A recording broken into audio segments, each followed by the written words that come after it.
В январе этого года в Якутске было зафиксировано возгорание автобуса прямо по маршруту следования по улице Петровского. В этот момент в транспорте находились пассажиры. Слава богу, этот раз все обошлось. Никто не пострадал. После обнаружения в салоне дыма водитель открыл двери, выпустил пассажиров и приступил к ликвидации очага возгорания. Помог водителю неравнодушный автовладелец, проезжающий мимо. По предварительным данным, произошло замыкание электропроводки. Директор МУП ЕПАК поблагодарил молодого человека благодарственным письмом и вручил бесплатный проездной.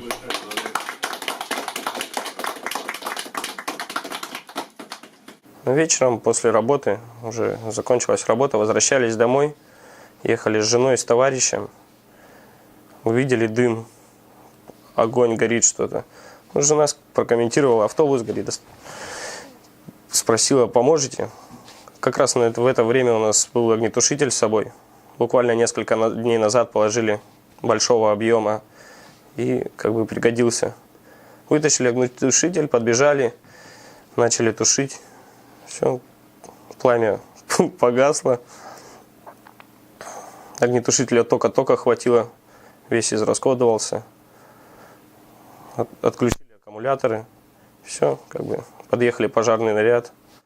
По данным МЧС, в Якутске с начала года произошло 13 возгораний транспорта. Чаще всего они связаны с тем, что в наших суровых зимних условиях, когда отопители в тех же автобусах работают на максимальных оборотах, электропроводка перегружена и из-за высокой нагрузки дает короткое замыкание. В этих случаях человеческого фактора не усмотрено. И если вовремя не заметить дым и дать огню разгореться, достаточно 5-7 минут до полного сгорания автобуса.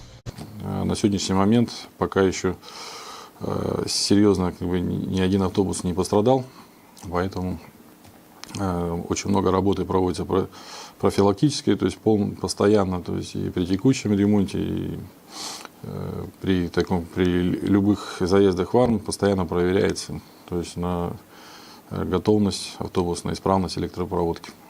Автобус горит максимум 5 минут, от него практически ничего не остается. Поэтому очень важно, то есть на начальном этапе локализовать возгорание, чтобы дальше обойтись без серьезных последствий. Что и произошло в данной ситуации. То есть достаточно себя грамотно повел водитель, то есть не растерялся, то есть все сделал то, что он должен был сделать. Ну и очень хорошо, что ему помогли его коллеги, которые просто проезжали мимо и тоже не оставили его в беде, помогли тушить автобус. Окружная администрация города Якутска подала заявку на приобретение еще 26 автобусов, которые призваны прийти на смену отслужившим свой век машинам, прошедшим эксплуатационные пробеги, а также для увеличения автобусного парка.